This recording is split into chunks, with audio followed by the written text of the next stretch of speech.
ఈ 2 అంశాల మీద రైతులు నిజంగా దృష్టి పెడితే రసాయన పురుగుల మందుల వాడకం చాలా వరకు తగ్గించుకోవచ్చు.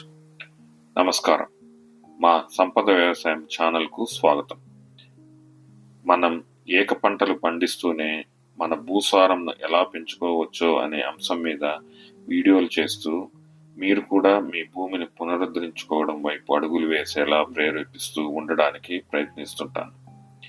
ఈ భూసారం పెంచుకోవడం అనే అంశం మీద మన రైతులకు ఖచ్చితంగా అవగాహన పెరగాలని మీరు కానీ భావిస్తే వెంటనే ఈ వీడియోను లైక్ చేయండి. నేను వీడియోను లైక్ చేయమని ప్రతి వీడియోలో తప్పనిసరిగా అడుగుతాను.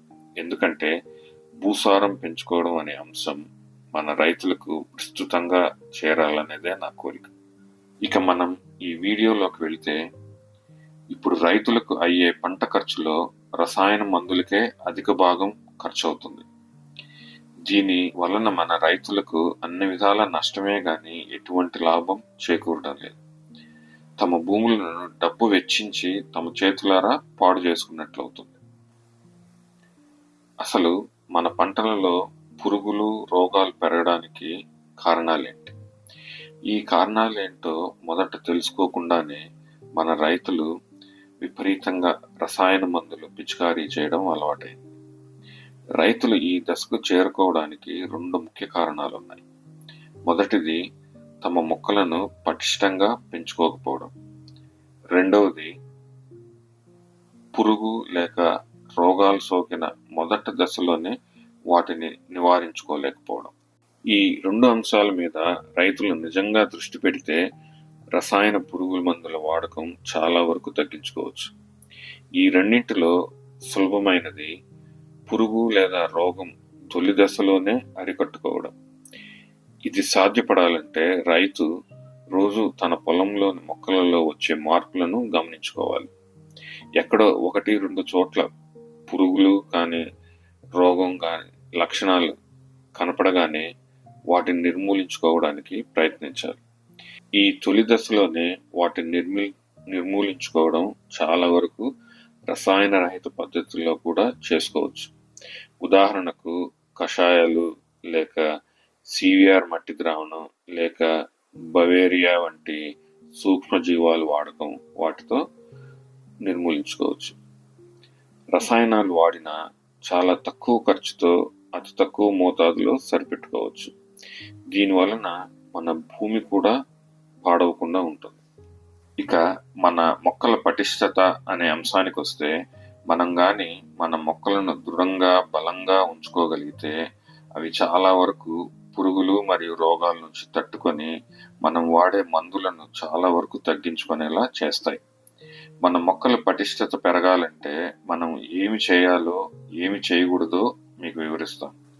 మొదటగా మన భూమిలోని సూక్ష్మజీవాల సంఖ్య అధికంగా పెంచుకోవాలి. ఈ సూక్ష్మజీవాల గురించి మన రైతులలో ఇంకా విస్తృతంగా అవగాహన పెంచవలసి ఉంది. మనం వీటిని సులభతరంగా జీవామృతం, వేస్ట్ డీకంపోజర్, జీవ ఎరువులు, ఆవు మూత్రం వంటి వాటితో మన భూమిలో పెంచుకోవచ్చు.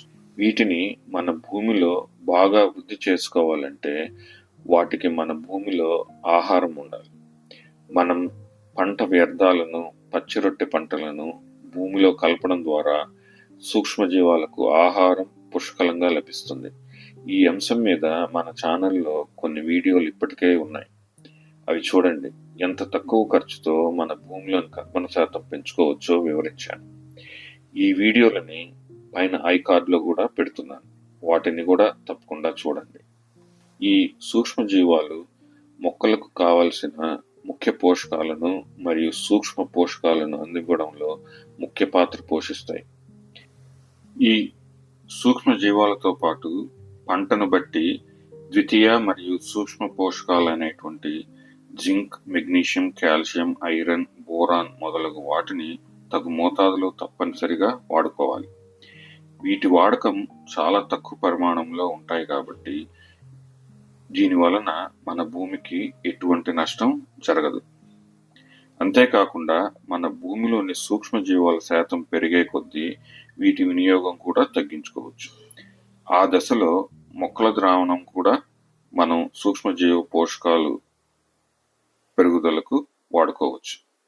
వీటితో పాటు మనం amino acids, humates, fulvic acid, herbal extract వంటి సేంద్రియ పదార్థాలు కూడా వాడితే మన మొక్కలు వాతావరణ తీవ్రతల నుంచి తట్టుకొని పటిష్టంగా తయారయ్యే అవకాశం కూడా ఉంది. ఇప్పటి వరకు చెప్పిన పద్ధతులు మనం ఇప్పుడు పంటలు ఎలా పండిస్తున్నామో అలానే వేస్తూ సులభంగా ఆచరించవచ్చు. కానీ నేను ఇప్పుడు చెప్పబోయే కొన్ని అంశాలు మనం పండించే పద్ధతుల్లో కొంచెం మార్పులు చేసుకోవాలి. మనం మన భూమినంతా ఎల్లప్పుడూ కప్పబడి ఉంచాలి. అంటే పొలమంతా మట్టి కనిపించకుండా ఏదో ఒక పదార్థంతో మల్చింగ్ చేసుకోవాలి. దీనిని మనం పలు రకాలుగా చేసుకోవచ్చు. పచ్చిరొట్టు పంటను పెంచి దానిని కోసి మనం భూమి మీద వేసుకోవచ్చు. ఇంకో విధానంలో మనం కలుపుని పూర్తిగా నివారించకుండా దానిని బాగా పెంచిన తర్వాత కోసి ఆ పదార్థాలను భూమి మీద కప్పుకోవచ్చు. పురుగులు, బెడద, రోగాలను తగ్గించుకోవడంలో ఇంకో ముఖ్య అంశం జీవ వైవిధ్యం. మనం ఏక పంట వేస్తున్నా ఏదో ఒక విధంగా మనం పొలమంతా వివిధ రకాల మొక్కలు, చెట్లు పెంచుకోగలిగితే అది మన ముఖ్య పంటకు రక్షగా నిలుస్తుంది. మనం కలుపును బాగా పెంచి కత్తిరించుకోవడం కూడా ఈ అంశానికి తోడ్పడుతుంది. ఇప్పటి వరకు మనం ఏమి ఆచరించాలో మాట్లాడుకున్నాం. ఇప్పుడు మనం ఏమి చేయకూడదో చెప్తాం. ముఖ్యంగా మనం వాడే ఎన్పికే సత్తువులు విచ్చలవిడిగా కాకుండా ఒక పరిమితిలో వాడుకోవాలి. ఇక్కడే మన రైతులు పెద్ద పొరపాటు చేస్తుంటారు. ఈ ఎన్పికే ఎరువులు మోతాదు మించి వాడకం వలన మన మొక్కల పటిష్టత దెబ్బతిని పురుగు ఉధృతిని, రోగాలను తట్టుకునే స్వభావం కోల్పోతాయి. అంతేకాకుండా మన భూమిలోని సూక్ష్మ జీవాలను కూడా నశింపచేస్తాయి. మనం వీటిని ఒక పరిమితిలో తగు మోతాదులో వాడితే సూక్ష్మ జీవాలకు హాని చేయకుండా చూసుకోవచ్చు. ఎప్పుడైతే మనం మన పంటకి సరైన పోషకాలు అందించి పటిష్టంగా పెంచుతామో అప్పుడు మన భూసారాన్ని కూడా పెంచుకున్న వారం అవుతాం. ఎప్పుడైతే మన మొక్కలు పటిష్టంగా ఉండి ఫోటోసింథసిస్ గరిష్ట స్థాయిలో జరుగుతుందో అప్పుడు మొక్కలు తయారు చేసుకునే చక్కెర పదార్థాలు కూడా గరిష్ట స్థాయిలో ఉత్పత్తి అవుతాయి. అప్పుడు మొక్కలు వాటిని వాడుకోగా మిగిలిన చక్కెర పదార్థాలను అవి వాటి వేర్ల ద్వారా భూమిలోకి వదులుతాయి. వీటినే రూట్ ఎక్సుడేట్స్ అంటారు. ఈ పదార్థాలు భూమిలోని సూక్ష్మ జీవాలకు ఆహారం అవడమే కాకుండా మన భూమిలోని కర్బన శాతాన్ని కూడా పెంచుతుంది. చూసారా, మట్టికి మొక్కకి ఉన్న అవినావ సంబంధం. భూమి సారం బాగుంటే మొక్క పటిష్టంగా అవుతుంది. మొక్క పటిష్టంగా ఉంటే అది భూమిని ఇంకా సారవంతం చేస్తుంది. మన భూమికి, మొక్కలకి, సూక్ష్మ జీవాలకి ఉన్న ఈ సంబంధం గురించి మన రైతులకు మంచి అవగాహన కలిగిస్తే వారు తమ భూములను సారవంతం చేసుకోవడం సులభతరం అవుతుంది. గత కొన్ని దశాబ్దాలుగా మన భూమిలోని సూక్ష్మ జీవాల ప్రాముఖ్యతను గుర్తించకపోవడమే ఇప్పుడు వ్యవసాయంలో ఉన్న చాలా ఇబ్బందులకు కారణం అని నేను గట్టిగా నమ్ముతాను. పైన వివరించిన అన్ని అంశాలను క్రోడీకరించి క్లుప్తంగా చెప్పాలంటే మన భూమిలోని సూక్ష్మ జీవాలను బాగా వృద్ధి చేసుకొని మొక్కలకు కావలసిన ప్రథమ పోషకాలను మరియు సూక్ష్మ పోషకాలను తగు మోతాదులో అందించగలిగితే రసాయన పురుగు లేదా రోగ నిరోధక మందులను వాడటం చాలా వరకు తగ్గించుకోవచ్చు. మీకు ఈ వీడియోలోని కంటెంట్ నచ్చినట్లయితే లైక్ చేయండి. మీ తోటి రైతులకు ఈ వీడియోని తప్పక షేర్ చేయండి. మరో వీడియోతో మీ ముందుకు వచ్చేంత వరకు సెలవు.